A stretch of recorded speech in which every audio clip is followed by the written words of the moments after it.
Welcome to Fun Facts Daily, your source for just the good stuff. Monday through Friday, we're bringing fun facts and news you can use, all carefully curated to uplift and inform. So give yourself a break, relax, and learn something awesome in just a few minutes every day. Hi everyone, I'm Kyle Wood, and today we're going to be learning about the Great Wall of China. But before we get into the facts, let's warm up our brains with a little challenge to see if you can tell fact from fiction. Consider this. For decades, we've heard claims that the Great Wall is so massive, it's one of the only man-made structures on Earth that can be seen from space with the naked eye. What do you think? Is this an out-of-this-world fact or just a tall tale? We'll find out at the end of the episode.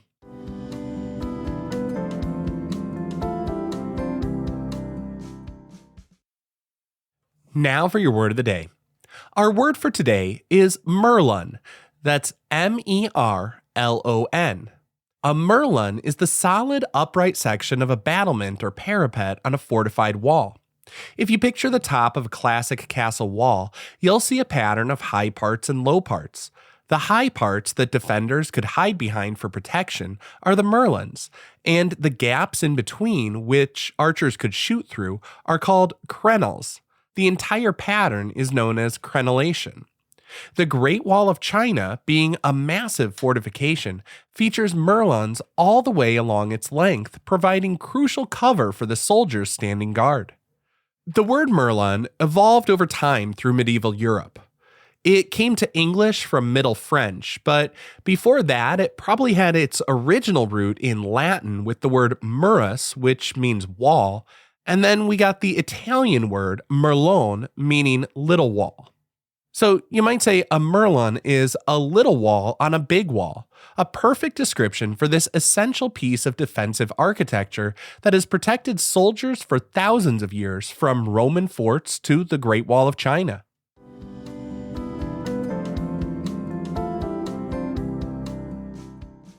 Time for your daily high five, our top 5 fun facts about the Great Wall of China. Number 1.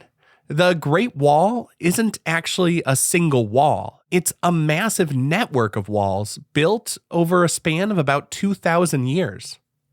When we picture the Great Wall, we often imagine one continuous, impossibly long structure. In reality, it's a complex of extensive systems of walls, watchtowers, fortresses, barracks, and other defensive structures. The construction wasn't a single project, but it was carried out by various Chinese dynasties starting as early as the 7th century BCE.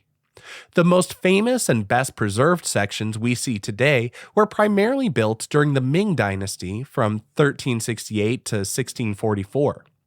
In total, the entire network is officially measured to be 13,171 miles, or 21,196 kilometers. Number 2. Ancient builders used sticky rice in the mortar to make the wall stronger. To build a structure that could withstand both enemies and the elements, ancient Chinese engineers developed a surprisingly effective and delicious-sounding ingredient: sticky rice. They created a mortar by mixing glutinous rice soup with the standard mix of slaked lime. This created an organic-inorganic composite mortar that had incredible strength and water resistance, binding the bricks and stones together more tightly than traditional lime mortar. The science behind this ancient recipe is actually really interesting. The key was a type of complex carbohydrate found in rice called amylopectin. It helped create a very dense and compact microstructure in the mortar, which inhibited the growth of calcium carbonate crystals. This made the mortar extremely durable, helping parts of the wall survive centuries of harsh weather and even modern-day bulldozers. In fact, this sticky rice mortar was so effective that weeds still have difficulty growing on many parts of the wall today. Number 3.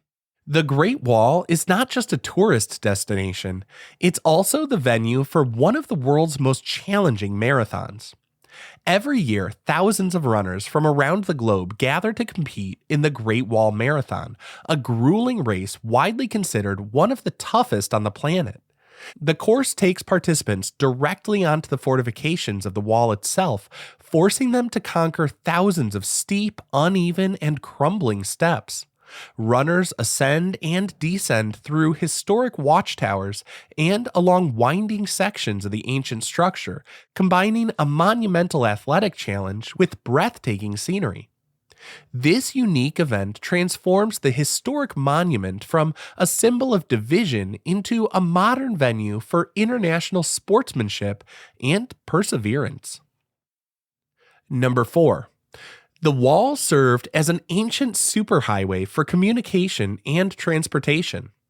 The Great Wall wasn't just a simple barrier. It was a dynamic and vital part of the Chinese military's infrastructure. In the rugged, mountainous terrain of northern China, moving troops and supplies quickly was a major challenge.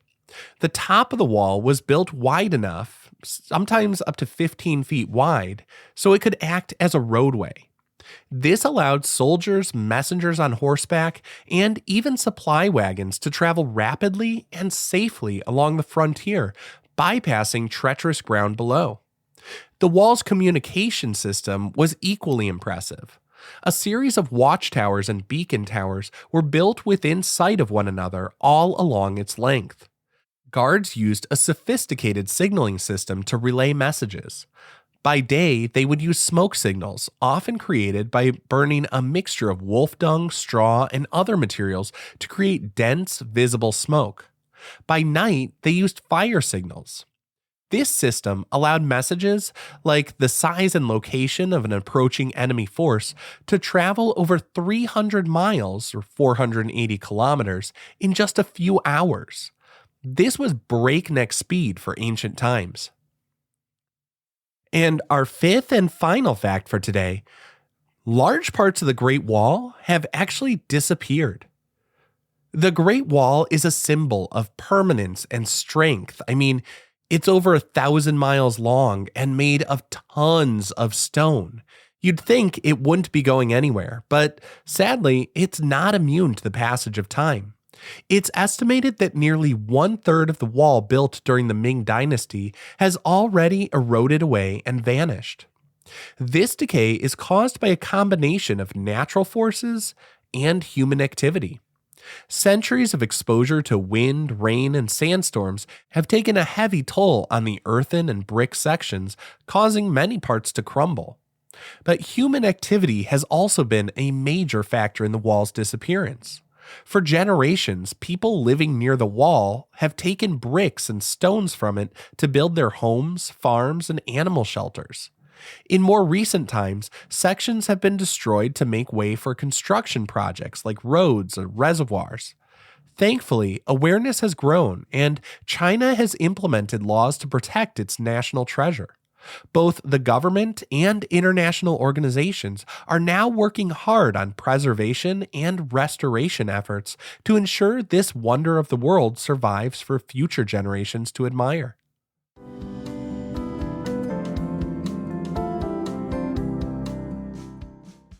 Now for some news you can use. If you ever get the amazing opportunity to visit the Great Wall of China, here's a tip to make your experience even better. Consider visiting a less crowded section. The most famous and easily accessible section from Beijing is Badaling, but it's often packed with thousands of tourists. For a more serene and arguably more authentic experience, look into sections like Mutianyu or Jinshanling. Mutianyu is beautifully restored, surrounded by lush green forests, and features a thrilling toboggan slide to get back down the mountain. Jinshanling is further from the city and is only partially restored, offering a glimpse of the wall in the wild. It's perfect for hiking and photography. By choosing one of these slightly less traveled spots, you'll get to appreciate the grandeur and history of the wall with a little more peace and quiet. And no matter which section you visit, be sure to wear comfortable, sturdy walking shoes.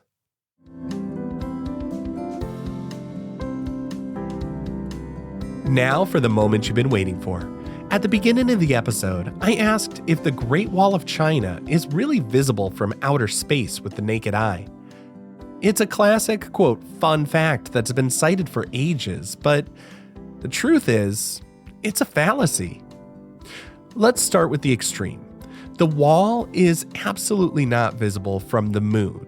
As for space closer to home, like low Earth orbit, where the International Space Station flies, the answer is still not really. Most astronauts, including China's first astronaut, Yang Liwei, have confirmed that they could not see it. The problem is that while the wall is very long, it's not very wide, and its color tends to blend in with the surrounding terrain. While some astronauts have claimed to see it under perfect viewing conditions with binoculars, the popular idea of easily spotting it from a shuttle window is a myth. In fact, you're more likely to see things like airplanes, dams, and major highways. Now, I hope you enjoyed learning a bit about the Great Wall of China with me today. Be sure to tune in every weekday for even more fun facts. Fun Facts Daily is an Airwave Media podcast. It was written, recorded, mixed, and edited by me, Kyle Wood. Thanks for sharing a part of your day with me. Be sure to follow Fun Facts Daily on your favorite podcast app so you can keep the good stuff coming your way every day. And if you like the show, please do me a favor and leave a kind rating, review, or just tell your friends about it.